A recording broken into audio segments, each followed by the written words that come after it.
Assalamu alaikum wa rahmatullah. Assalamu alaikum wa rahmatullah. Bismillahir Rahmanir Rahim. All praises are Allah's, Lord of the worlds, and may His peace and blessings be upon our Master, the Holy Prophet Muhammad, and his pure immaculate Ahlul Bayt. Allahumma salli ala Muhammad wa ala Muhammad. The theme was Raj'at, which is a form of returning, and one of the fundamentals of the Shia doctrine. In principle, it's an article of faith that Shias have, but when it comes to its particularities, there isn't a universal consensus on it, on what the type of Raj'at it is. We discussed the physical form of Raj'at, where the theologians believed the very righteous, including the Imams, and the very evil will return in the physical form. And then we discussed the social political Raj'at and the concept of the 12 Mahdis after the 12th Imam as another understanding of Raj'at which some people had. And then yesterday we started the third type of Raj'at, believed usually by the Urafa, and that's the Mithali Raj'at. But I think since we have new faces today, I'll just give a quick summary of that also, and then complete the Mithali Raj'at tonight. Tomorrow, inshallah, Hujjatul Islam wal Muslimin Sayyid Abidi will be giving a talk, and he's kindly asked me to, insisted that I give a 10-15 minute talk at the beginning, and then he will come and give his talk tomorrow. Saturday noon, inshallah, I'll do the Maqtal, and Saturday night I'll start the fourth type of Raj'at. And this fourth type of Raj'at will take 2 lectures, Saturday night and Sunday night, and then it's over. And the fourth type of Raj'at is, well, we'll come to that on Saturday, inshallah. Anyway, so the Mithali Raj'at. The Mithali Raj'at was when spiritual or celestial beings, be they angels, be they prophets, be they imams, because prophets and imams are celestial too, and actually they reside in realms of existences that the angels can't even occupy. And there are righteous people amongst us, me and you. It's possible that we can acquire this status. The Mithali returning is a form of semi-immaterial returning.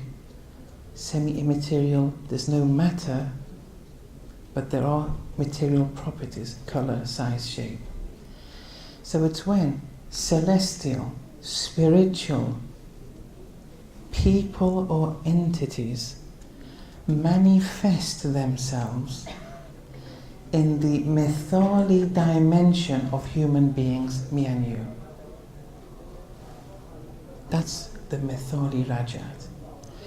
In the Quran, فَتَمَثَّلَ لَهَا بَشَرًا سَوِيًّا, Archangel Gabriel, a celestial being who is immaterial. It's one form, its origin is in the realm of immateriality, pure immateriality, the realm of the intellect. But it manifests itself in the Mithali realm of people. Here, in Lady Maryam's Mithali realm. When we sleep, the images that we see that are in unity with our soul is tantamount to our Mithali realm. And here Archangel Gabriel manifests himself in a semi-immaterial realm, which is in unity with the soul of Lady Maryam. And Lady Maryam, alayhi salam, sees Archangel Gabriel like when we see in our dreams. However, she was awake. Because when we sleep, we automatically become detached from the worldly life. Because we're asleep. And therefore the soul ascends. But some people, including Lady Maryam alayhi salam, whilst awake they can detach themselves from the worldly life. And whilst awake they have visions or apparitions. And they see, whilst awake, not with the physical eye though, with the eye that sees when we are dreaming, for example. But the point is this, that a celestial being has the capacity to manifest itself into the mithali, barzakhi realms of different individuals.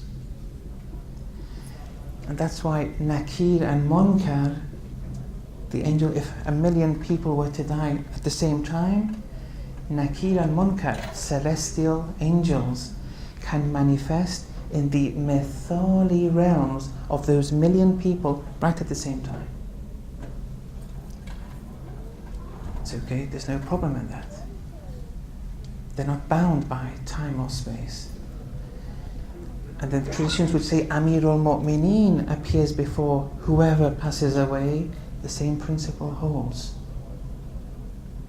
Now, whether, irrespective of whether Amirul Mu'mineen is living in the flesh in this world, he'll appear in the mithali realms of whoever passes away, or when he's in barzakh, or in heaven, in a higher realm, he can appear in the mithali realm of anyone when they pass away. Even when they are, thank you very much, even when, for other reasons, they can manifest themselves. Here, Archangel Gabriel came with a message from Allah. These apparitions and visions are a form of communication between God and creation.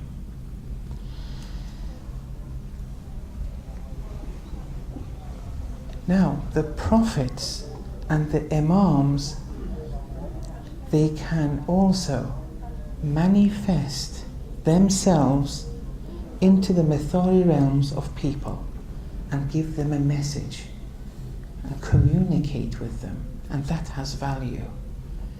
Just seeing the physical prophet, the physical Amirul Mu'mineen, just seeing them, that has no value. You may still be a munafiq and you may be a good person. Doesn't matter, it's irrelevant, the physical aspect. But if you see the apparition of Amirul Mu'mineen, that will be spirit building. النظر إلى وجه علي عبادة. Seeing the face of Ali is ibadah, but it doesn't mean the physical Ali, alayhi salam. Because even the hypocrites would see the face of Ali every day. النظر إلى وجه علي.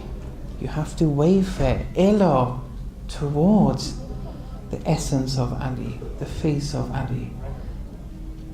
See the barzakhi Ali ascend to such degrees that Ali alayhi salam manifests and becomes in unity with you, in the same way that Jibreel manifested himself to Lady Maryam. So the imams and the prophets and the righteous people, I gave one or two examples last night, they can do that, whether they're in the flesh, living in this world, but in the hereafter, it's much easier for them to manifest in the mithali realms of others.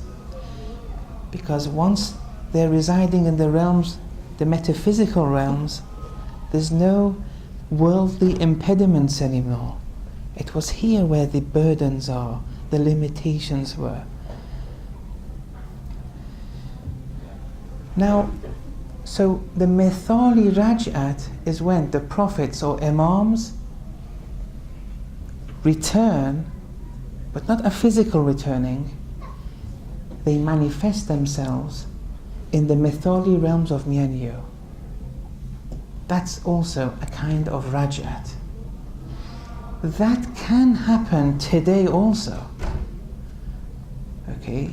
That's why to understand the Mithali Raj'at, you would have to understand Shafa'ah, intercession. They're intertwined.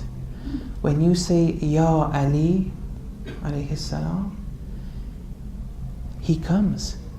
He attends to you, but you don't see him. When you go to the shrines and execute intercession, that's a form of Raj'at. They're in the metaphysical realms now, the first 11 imams. And they return to this realm to see to your needs, but you don't see them. Some people do.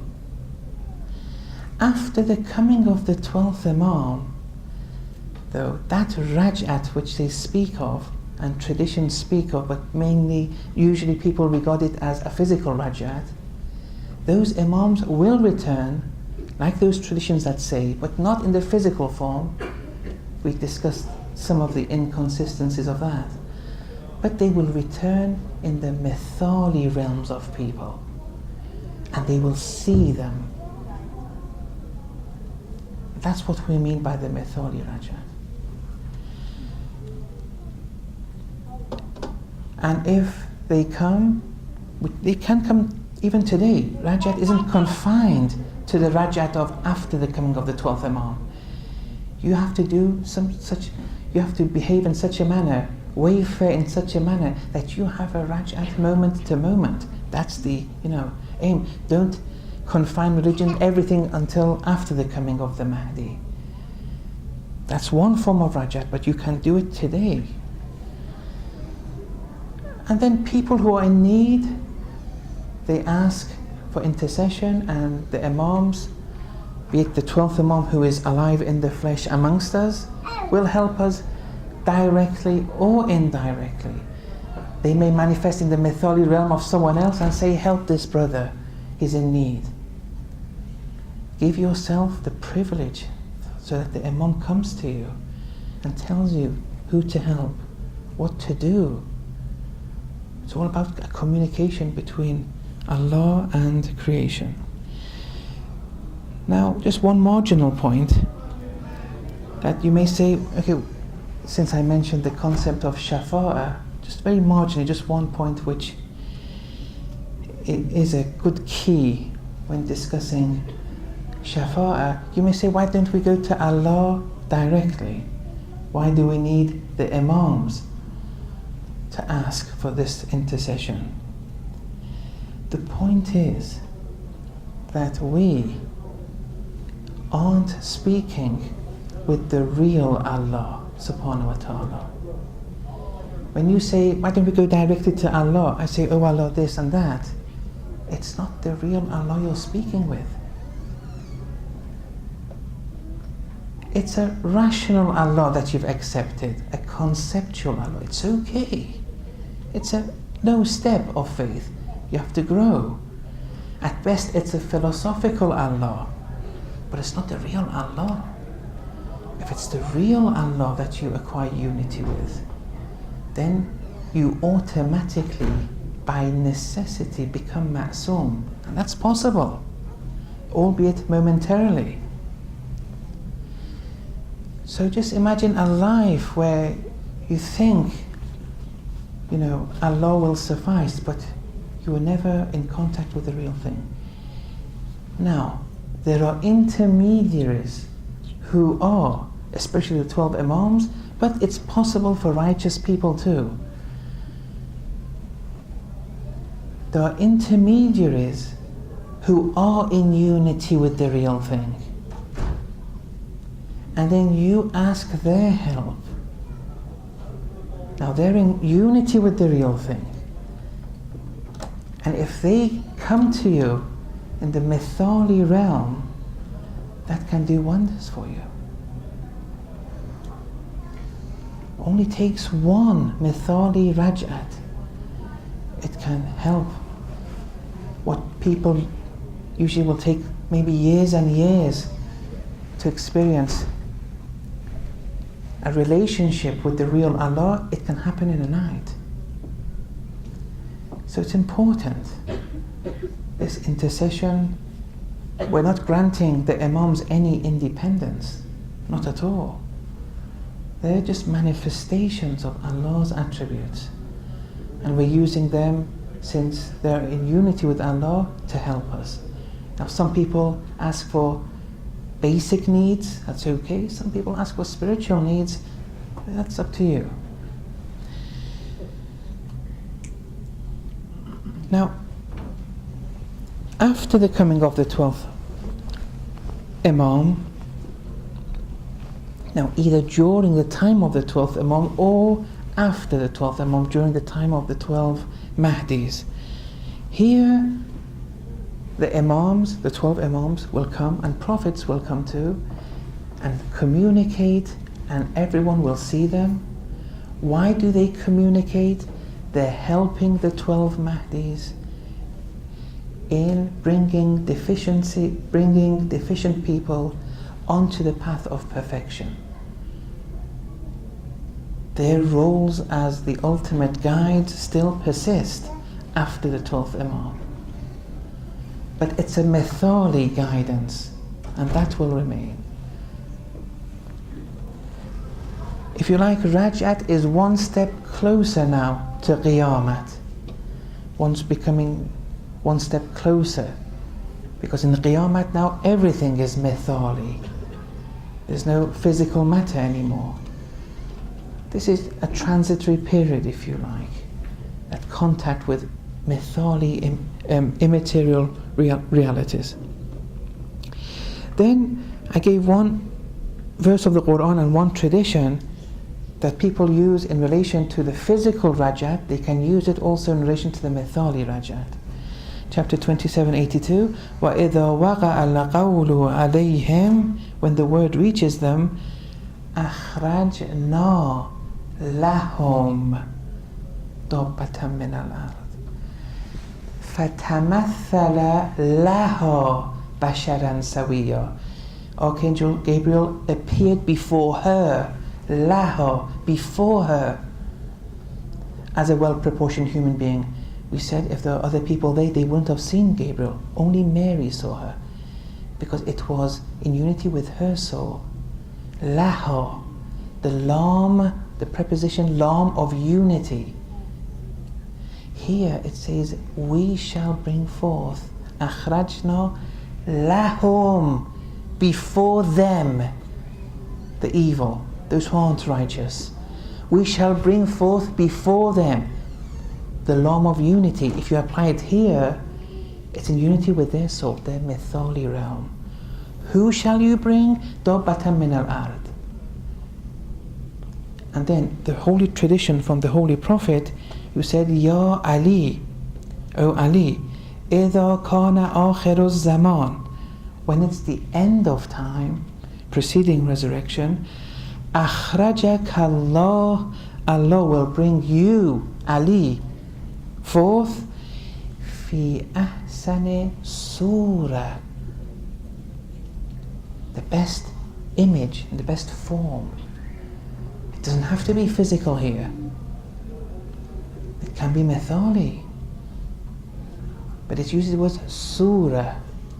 It's a very specific term. Sorry, I have a question. Yes, it's okay.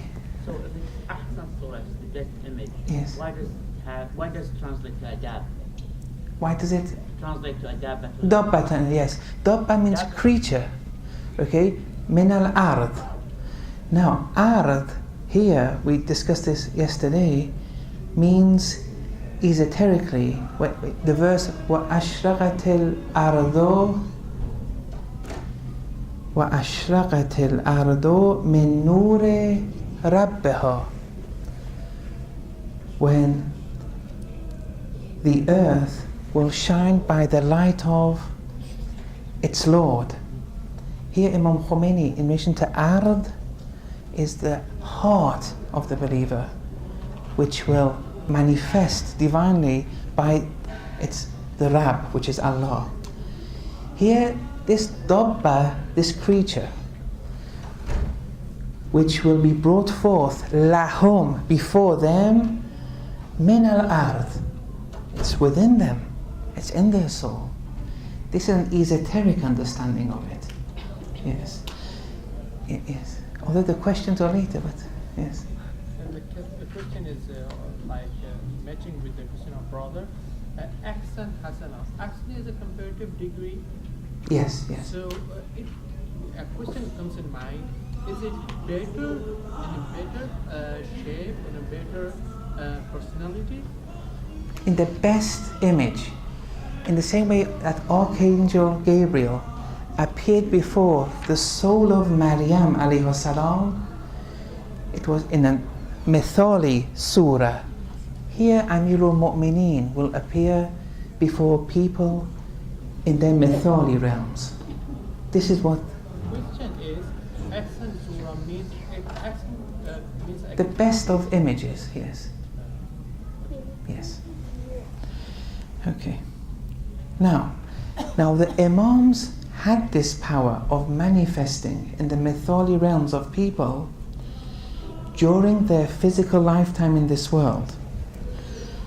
But on death, they become much freer to transcend throughout the different realms of existences, because they don't have the limitations of this world anymore. They don't have the burdens. They don't experience assassination attempts or people bothering them. They're free now. So the guidance that they have is manifold. And the love for the creation still persists. They're Imams, they're prophets, they love creation. It pains them when we sin. They get hurt when they see people with hellish dispositions. They get hurt when people don't accept the truth. Raj'at is the final stage before Qiyamah. Here now they appear before us in the Mithali realm. It's the last chance. Now we have this capacity too, that we have to acquire in this world. So even on death, we too can appear and manifest, at least to our loved ones in this world, and we can guide them. The capacity is there. What's the criterion? How can we also acquire this? Well, the answer is we have to be born twice. Whoever's born twice, they'll have this capacity. Now, this tradition has been related to Prophet Isa alayhi salam, who said, لا يلج ملكوت السماوات والأرض من لم يولد مرتين. One who hasn't been born twice will never enter the dominions of the heavens and earth. You have to be born twice. Now what does that mean? Remember the tradition, mutu qabla an tamutu, die before you die, which means die a spiritual death before you die the physical death. Death is transition from one realm to a higher realm. That's death. Or in other words, one step closer to Allah. Before that physical death, if you enter higher realms whilst living in this world, they regard that as a new birth. You've eliminated the ego, allowing you to transcend. And that's what they mean by a rebirth. Those who are born twice. We have a physical birth, but this second birth is spiritual. And it happens with that spiritual suicide. And this being born twice is something specific to humans. Animals don't have it. Okay, Now, there's a quote I wanted to read from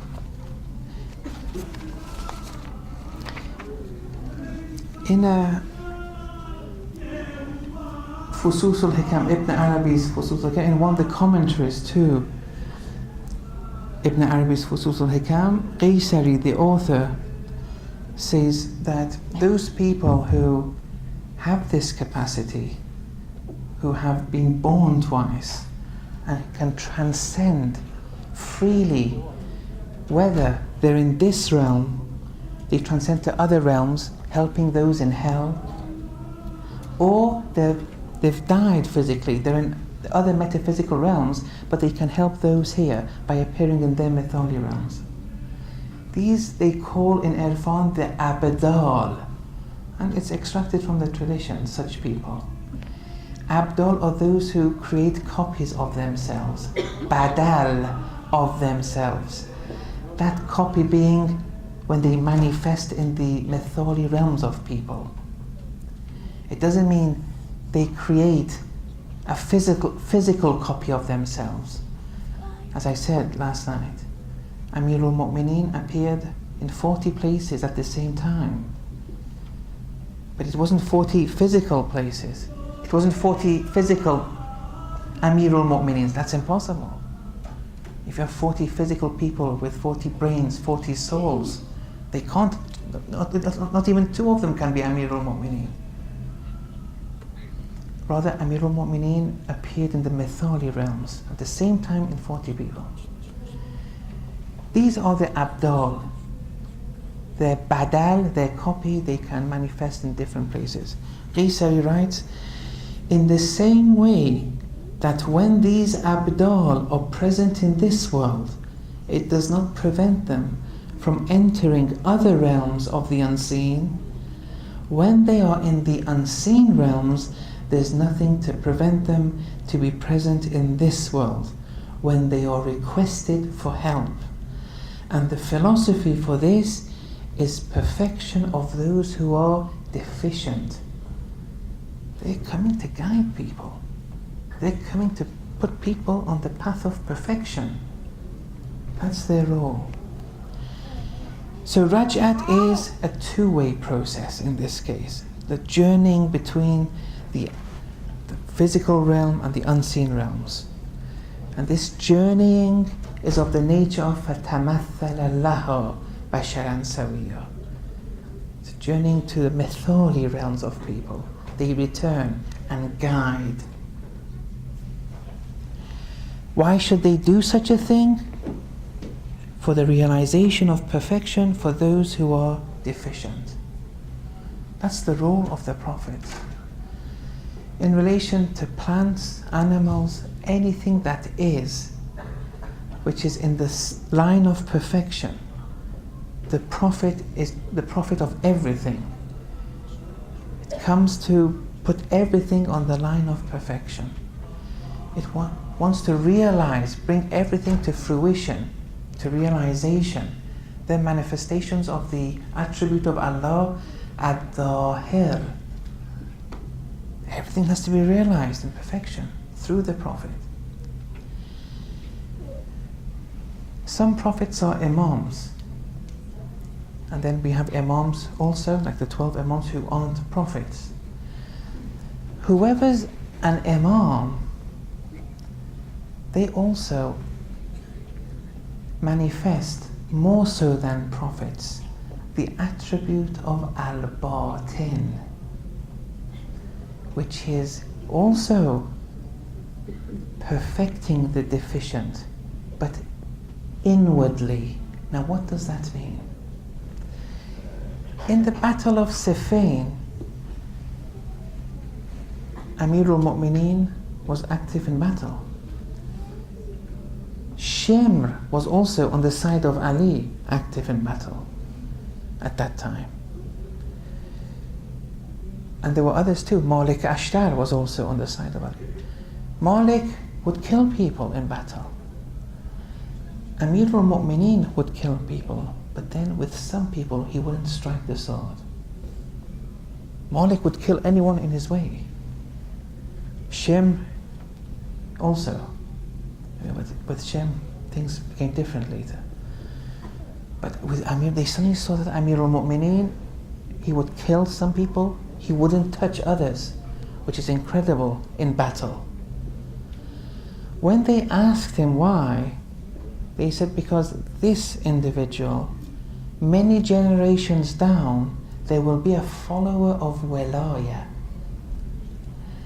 And when an individual has the capacity to even bring perfection to those who haven't yet come to be, who will come to be in the future, that's the manifesting al-batin now.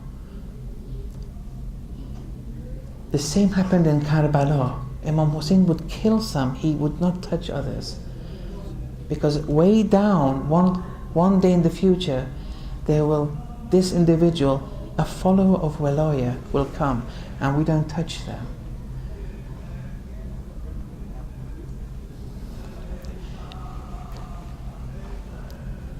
In another quote, here Ibn Arabi has said this. He said, perfect souls can manifest in figures other than their sensible, ordinary figures in different realms of existence, while still being present in this world. After all, their detachment from the body is strong, referring to voluntary death. That mutu qabla an tamutu. That's called voluntary death. And also the other way around, after making the transition to the hereafter, their presence elsewhere continues. This power becomes more and more penetrable as a result of the fact that their bodies cannot prevent them from elevating by eliminating all impediments, and so can be present everywhere. And so they have the power to enter all celestial realms of existences in the same way that angels can enter this world in the figure of this worldly people. And they, the perfect souls too, can appear in the souls of those who experience visions and apparitions. The same way that angels communicate in this worldly manifestations, the angel would appear as different people to the Holy Prophet during Revelation, appeared as a well-proportioned human being, Basharan Sawiya, before Lady Maryam. The Imams also have that capacity. Perfect souls have this capacity. Why? To guide people, to bring them onto the path. Either those who are living at that time, manifesting al-Dhahir, or even indirectly those who will come in the future. And then in the same way that we spoke that the physical Raj'at appears in du'as, those du'as can also be referring to the Mithali Raj'at. It doesn't necessarily have to be confined to the physical Raj'at. So when you in dua note, we say, Ayn al-Hasanu, Ayn al-Hussein, don't forget, An-Nadaru ila wajh Ali ibadatun. Where is Hassan? Where is Hussein? Either you want to see them, if you agree with the physical form of return, after the coming of the Mahdi, well, that may be in 100,000 years' time. Or you want to see them now. You want them to appear before you in your Mithali realm. And that's of value. And seeing the 12th Imam in this fashion is important. When people say, oh, if only we can lay our eyes on the 12th Imam when he comes, everything will be solved. Well, if you haven't prepared the spiritual grounding, even then it won't benefit you. If you're a thief, for example, you're going to remain a thief. But you can see the Imam, he can communicate with you through your Mithali realm, like angels can communicate with you. Now in one tradition, someone showed me this tradition last night. He said, although I can't remember the exact wordings, but whoever recites Dua ul-Ahd 40 consecutive mornings,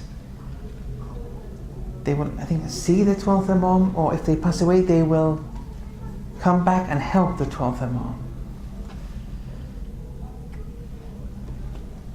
Here, they usually regard this as a physical returning.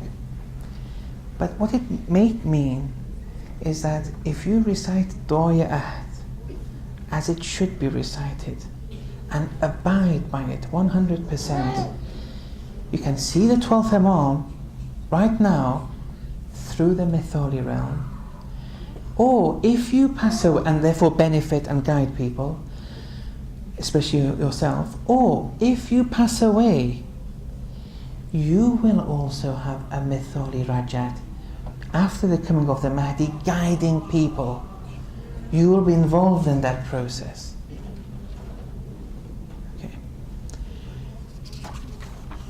Okay, now the next question is, who will return? The theologians use that tradition that said that those who are purely righteous and those who are purely disbelievers, the purely evil, these two groups, but they said they will return in the physical form. Here, the Urafa aren't fond of this.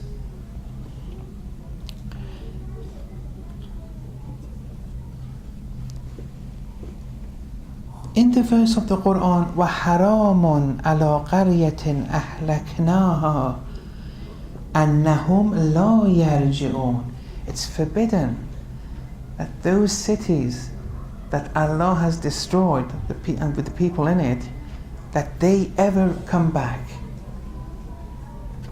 They will not come back. And there are other verses in the Quran which says they will not come back. These evil people have been destroyed. They will not come back.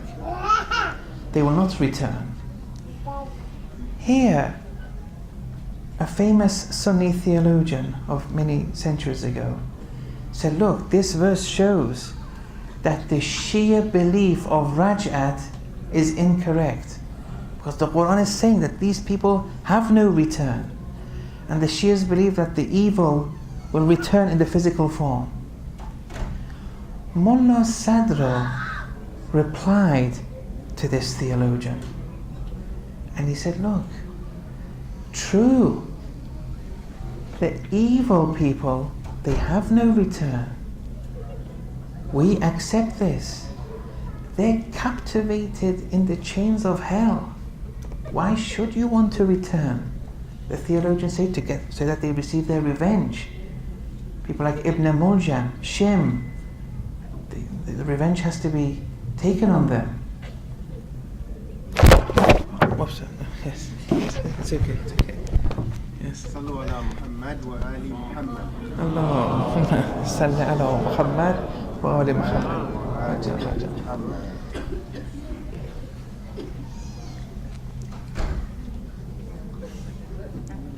It's not necessary to bring Ibn Muljam back to the physical world. He's already in hell. Bringing him into the physical world is a form of paradise, because the pain in hell is not comparable to the pain in the physical world. There's no need to stress that they will return. This is Mullah Sadra saying this. He's saying they can't return.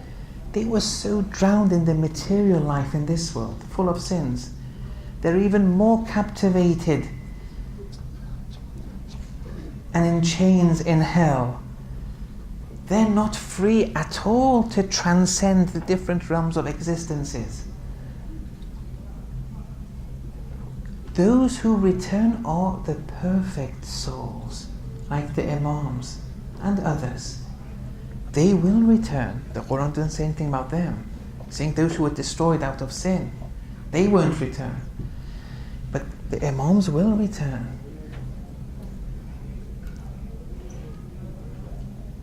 Mullah Sadr believed in the Mithali return. Not to say it's rationally impossible for the imams to return in the bodily form. We've gone through that. It's rationally possible. It's a question of evidence. So then Mullah Sadr says that Raj'at is applicable to those who have elevated their souls in this world, and on physical death, transcending across the differing realms of existences becomes even easier. And it doesn't apply to those who are drowned in the chains of this worldly life and who are captivated by their lowly souls. The latter were always bounded in this world and never elevated, never ascended, and they will be resurrected as animals in the hereafter. These people on physical death are by no means free to transcend the realms of existences. They will be occupied with what their hands earned of the fire, and they are suffering in hell. They cannot return.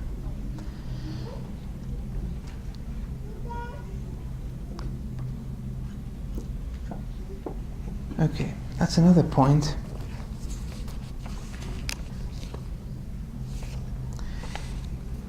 Just wrapping up this last part of the discussion. How much time? Yes, okay. So we started off by saying there are over 500 or 600 traditions on Raj'at. That's quite a lot. And we said that the principle of Raj'at is undeniable. The general principle of it can't be denied. But when we enter the particularities, here there's no indisputable position. You can't say it's the physical, and there's no evidence for it. It's lacking. It's not mutawatir. So when it comes to the quality of Raj'at, differences arise. One of those differences is in relation to who will return. Remember the tradition that Allama Tabatawi mentioned, that the Holy Prophet said, which is a commentary to verse 214 in chapter 2, that whatever happened in previous ummahs will happen in the ummah of Muhammad sallallahu alayhi wa sallam. Allahumma salli. And then he said, in the same way that during the time of Moses, dead people were revived, during the time of Ibrahim, during the time of Isa, this too has to occur in the time of our Holy Prophet. And therefore Allah was more in favor of the physical Raj'at. But the point is this, that if you mention the physical Raj'at, like many theologians do, and you believe that the good and the evil will return in a physical form, then you have to show evidence that in those previous ummahs there were evil people who returned too. And that's not there. In the case of Prophet Musa and his companions, when they weren't evil people. The people that Prophet Isa revived, the children, they weren't evil. Dhul Qarnayn revived twice, he wasn't evil, he was a man of God. And so on and so forth. Well, with the birds, that's another story, they're birds. It doesn't apply to them. And we spoke about that before. So it's not as easy as, saying exactly what the quality of this Raj'at will be. Some believe it's physical, some believe it's that socio-political form, some believe in this mithali type. Now you may say, okay, do we have an example of the mithali Raj'at in previous ummahs? The Uraf will say, of course we do, plenty. Which ones? You all know the story of Musa alayhi salam, when the Pharaoh ordered the killing of all pregnant women and all newborn children, so that Musa doesn't get to be born. I've spoken about this before once, I'm not sure where. I think it was Quds Day during the month of Ramadan when I was here.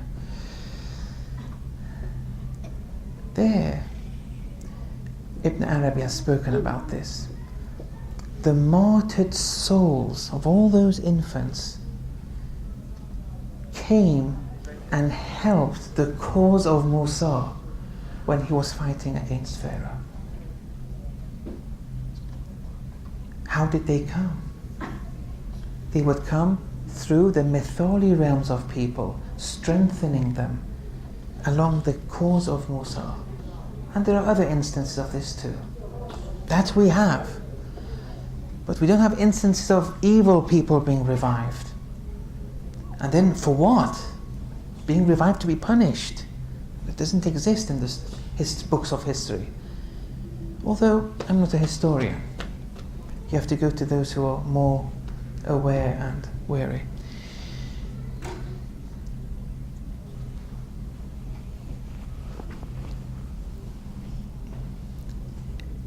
Another proponent of the Mithali Raj'at, I said Imam Khomeini is one.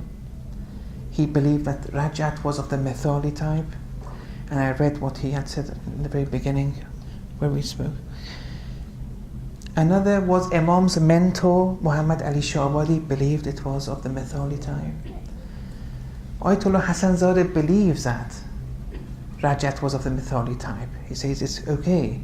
But he has his final position of what Raj'at is something totally different. And we'll start that on Saturday. And finally, Sayyid Jalal Ashtiani, a very important philosopher of contemporary times, he also believed in the physical Raj'at. Just give two final quotes of one of his commentaries to an important Irfani book. He says, وَإِنَّ جَمْعٍ مِنْ أَصْحَابِنَا قُدِّسَ سِرُّهُمْ, amongst a group of our Imami scholars, may their dispositions be sanctified, الرجعة عبارة عن تعلق أرواح الكمال من الأئمة والأولياء بأبدانهم الدنيوية. So he says they believe, a group of our Imami scholars, that Raj'at is defined as the affinity, the association of the spirits of perfect souls, such as the Imams and Allah's saints, the affinity they find with worldly bodies. That's Raj'at. Some people say that. He's quoting them, saying a group of Imami scholars believe that Raj'at is when the spirits of these people have an association with worldly bodies. They come back into this world in the physical form. وَهَذَا الْقَوْلُ بَاطِلٌ, but this statement is invalid. وَإِلَّةُ بُطْلَانِهِ كَثِيرَةٌ, and the reason for its being nullified, there are many reasons.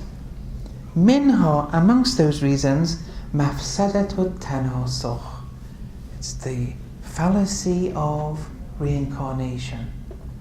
Although we've spoken about that in detail, I won't go through it again. وَإِنْدَ أَبْنَاءِ الْحَقِيقَةِ, but according to the people of truth, the Urafa, usually those who have seen Raj'at in reality, min al-imamiyya, the people of truth amongst the Imami school of thought, ar-raj'atu ibaratun an tamathul arwahihim al-mukarrama alayhim as-salam bil abdan al-hissiyya. Raj'at is tantamount to, or defined as, the apparitions of the spirits of those perfect Imams, those perfect souls, to tangible or visible bodies.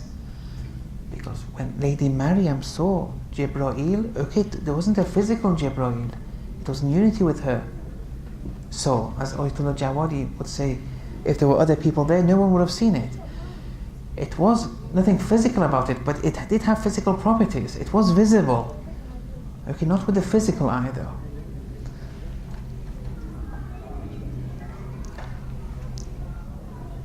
And then he continues, although it's quite a long passage, he says, his Ustad, Muhammad Reza Isfahani, also believed that Raj'at is only understandable through tamathulat.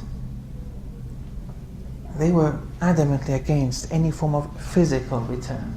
Although Allama Tabatabai did indirectly reply to this, it can be justified, that physical return. And then finally, Sayyid Jalal Ashtiani, in another work of his, he says something incredible, which we won't really go into, but just for food to digest. وَالْحَقُّ, the truth is this, أَنَّ الرَّجْعَةُ إِنَّمَا يَتَحَقَّقُ بِظُهُورِهِمْ بِالْأَبْدَانِ الْمِثَالِيَّةِ. Raj'at is when they will manifest, the perfect souls, through or via mithali bodies, which has no matter, physical matter, but has color shape. Fit dunya, and will manifest in this world. Lady Maryam was in this world, Jibreel manifested to her. But then he says this, كَظُهُورِ إِيسَى عَلَيْهِ السَّلَامِ عِنْدَ قِيَامِ الْقَائِمِ عَلَيْهِ مِنَّ السَّلَامِ. He says, in the same way that Isa alayhi salam will manifest after the coming of the Mahdi. Now here, this is just a marginal point. He believes this Raj'at is a mithali return. But he believes that Prophet Isa has passed away. Not at that time when the Romans were getting him, but later on. This is a different discussion altogether. He gives reasons too. And he says, yes, those traditions which speak of the coming of the Isa alayhi salam, or the coming of the Mahdi, it's a mithali Raj'at. But Ayatollah Hassan Zada doesn't accept this. With Isa alayhi salam, there are some who believe he never died. He's alive in the physical form. Why? Al-waladu sirru abi. The son is the secret of the father. Who's the father of Isa alayhi salam? He has no father. But he resulted after that apparition of Jibreel. I've spoken about this in detail before. But in the same way that Jibreel persists, Isa also persists. Okay. وصلى الله على محمد وعلى الطاهرين.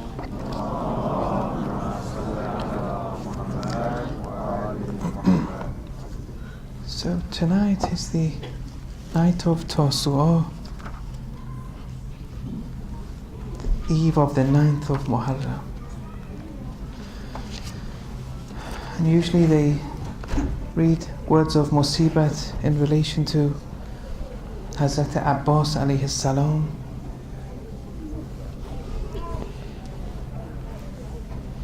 Shimr ibn Dhil Jawshan, he fought on Ali's side in the Battle of Siffin. He was one of the commanders. And Imam Hussein, he was alongside Imam Hussein in that battle in the year 40 after the Hijrah. But in Karbala, 20 years later, he turned out as an enemy. When he was in Karbala, Shimr wrote 2 letters and sent them via a messenger to Ubaydullah ibn Ziyad, the governor of Kufa. In the first letter, Shimr said to Ubaydullah ibn Ziyad, he said, this Umar ibn Sa'd is talking with Hussein alayhi salam behind the curtains. And he wants to gain authority. He wants you to give him authority of the city of Ray, and simultaneously he wants to pave a route of escape for Hussein alayhi salam, so that Hussein does not die. On receiving this, Ubaydullah ibn Ziyad got furious and sent a letter to Umar ibn Sa'd stating that this is in the letter, on receiving this letter, you either get his allegiance to Yazid or you finish him off. Otherwise, the city of Ray that I promised to you will go to Shimr. When Umar ibn Sa'd, who was one of the commanders of Yazid's army, when he read the letter, he said to Shimr, he said, damn you, I wanted to finish matters in peace. Why did you have to ruin things? Now I'm forced to actively engage in battle with Hussein and kill him. That was the first letter. In the second letter that Shimr wrote to Ubaydullah ibn Ziyad, here Shimr informed Ubaydullah ibn Ziyad that look, Abbas ibn Ali is of the same tribe as me, Bani Kilab. Shimr is saying this. And people from Bani Kilab, they're fighters. He is going to prove a difficult barrier to overcome. Try and convince him, Shimr is saying this to Ubaydullah ibn Ziyad, to flee the scene of Karbala. The rest is easy. We can terminate Hussein alayhi salam with ease. But Abbas is the barrier here. And then the order came to Shimr to provide something for Abbas. Now what was that? On the night of Ashura, when Shimr went to the tents of Imam Hussein alayhi salam and his family, he saw where the tents were erected. He went over there with a group of people, and then he shouted out loud, with disrespect. He said, "Oh Abbas, I want a word with you and your brothers. Come out." Shimr is saying this. Abbas was in the presence of Imam Hussein alayhi salam. And just imagine now Shimr shouting this out. He felt embarrassed. What does an animal like Shimr want with me? He felt embarrassed before his master. Imam Hussein alayhi salam said, "Go and see what he wants from you." Abbas alayhi salam left with a state of humiliation, and he came face to face with Shimr. On telling Abbas of his plans, when Shimr was telling Abbas what he's planning to do, Hazrat Abbas felt angry, cursed Shimr, and said, "By Allah, I am Hussein's slave." And he left and returned to the tents. Hussein was there in the tent. Abbas was now feeling more ashamed. Hussein alayhi salam said, "Abbas, what happened?" And Hazrat Abbas was initially embarrassed to say anything, but finally he said to Imam Hussein alayhi salam, "They wanted to provide us with asylum." Then Imam Hussein, with absolute, utmost compassion, said, "They want my blood, Abbas. Let your brothers go. You can go too, Abbas. It's my blood they're after."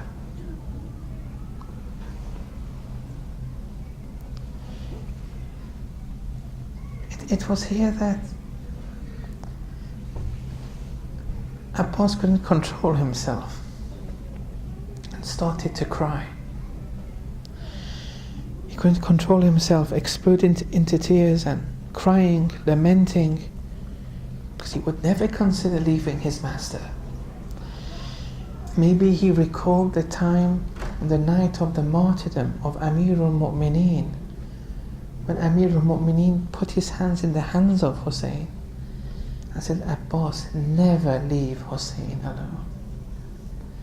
Maybe he was recalling that, but he was crying. And then when Hussein said that you can go, he uttered the words, My mother, Abbas was saying, Bani, my mother was Zainab's slave and I yours. This is the level of Abbas. So, on the day of Ashura, all Abbas's brothers, Abdullah, Uthman, Ja'far, they were all martyred. Everyone had been killed, all the men of Ahlul Bayt, the companions, even his own family members who had been present in Karbala. It was his turn now. On the one hand, he would hear the cries for water and the need for help from the women and children in the tents, and he couldn't tolerate this further. Once again, he had gone to seek permission from Imam Hussein to enter the arena. Since Abbas's name and appearance was fearful for the enemy, the women were still relatively calm in Abbas's presence. After all, he was the standard bearer. Imam Hussein would say, whilst crying, according to one tradition, Ya akhi, anta sahibu liwa'i. Oh brother, you are my standard bearer. Your martyrdom will end all things. Abbas replied, Qad dhaqa sadri. My heart is hurting because of what these hypocrites are doing. وَسَئِمْتُ مِنَ الْحَيَاةِ. I'm satiated with life. وَأُرِيدُ أَنْ أَطْلُبَ ثَارِي مِنْ هَؤُلَاءِ الْمُنَافِقِينَ. I want to take revenge, retaliate against these people for the blood that they've spilled. Then Imam Hussein said, now you have this objective, go ahead Abbas. But one last thing. فَاتْلُبْ لهؤلاء الأطفال قليلا من الماء. Prepare a little water for these children. Abbas went to the Kufan army, trying to speak some sense into them, counseling them, advising them, but it was of no avail. He then turned to Umar ibn Sa'd and said, Hussein is the son of the Holy Prophet's daughter. You've killed all his companions. You've killed all of the family members. Only the female family members and the children remain.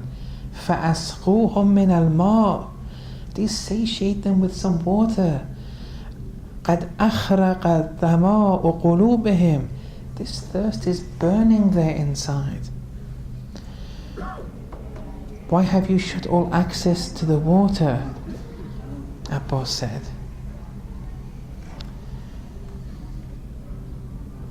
Then, on this speech of Abbas, some soldiers started crying. The environment was about to change, but then Shem, La'natullah alayh, reversed the atmosphere without delay by shouting out loud, Yabna Abi Turab, in reference to Amir al-Mu'mineen. لو كان وجه الأرض كله ماء. If the surface of the earth was all water, وهو تحت أيدينا, and all that water was under my control, لما سقيناكم منه قطرة. I wouldn't have even given you a drop of it. إلا أن تدخلوا في بيعة يزيد. Until you pay allegiance to Yazid, we wouldn't have given you a drop of it. Abbas returned to give Hussein alayhi salam the latest. Meanwhile, the cries were increasing, and Abbas couldn't stand for more. Zeal and anger drove him to mount his horse with a water container and go search for some water. He approached the Euphrates to collect some water. According to some reports, 4,000 arrowsmen surrounded him immediately and fired their arrows at him now and again. Abbas, without any fear, fought whoever challenged him. The flag of Islam was standing high. He filled the container. Before returning, he initially wanted to take some water and drink it for himself, to get some energy for battle. And then according to the reports, تذكر عطش الحسين وأهل بيته فرمى الماء. He recalled the thirst of Hussein and the thirst of the Ahlul Bayt of Hussein, and he threw away the water. He mounted his horse, ready to leave for the camp where the children and women were all awaiting and eager to see him with water. The attacks towards Abbas were increasing. He combated them, defeated whoever approached him accordingly. But during the combats, 2 soldiers cowardly attacked him from behind. It was unexpected. The two soldiers maneuvered